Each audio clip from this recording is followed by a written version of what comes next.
দেখো বন্ধুরা, আজকের এই ব্লাউজটি সুন্দর ডিজাইনটা কিভাবে করলাম সেটা শর্ট ভিডিওতে দেখাবো আমি।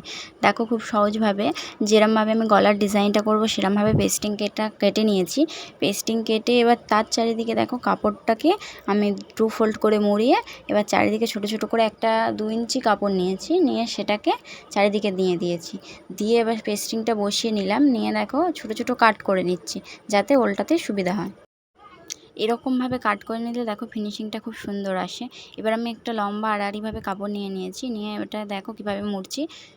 ভালোভাবে দেখলে বুঝতে পারবে। একটু স্পিড করে দিয়েছি যদিও, কিন্তু ডিজাইনটা অনেকটা বড় হয়ে যাবে ভিডিও। দেখো ঠিক এরকম হবে। এবার আমি যেটা নিয়েছি, দুটো লম্বা ফিতে নিয়েছি, যেটা ফিতে করো ব্লাউজে ওরকম ফিতে করে নেবে। নিয়ে দেখো কিভাবে একটার উপর থেকে আরেকটা দিয়ে এরকমভাবে ছোট ছোট সেলাই দিয়ে দিচ্ছি। একটু ভালোভাবে দেখলে বুঝতে পারবে। এখানে আমি আরেকটু সুন্দর করার জন্য এখানে আমি একটা লেস ব্যবহার করব। তোমরা যে কোনো শাড়ির যেরকম কালার আসবে সেরকম লেস ব্যবহার করতে পারো।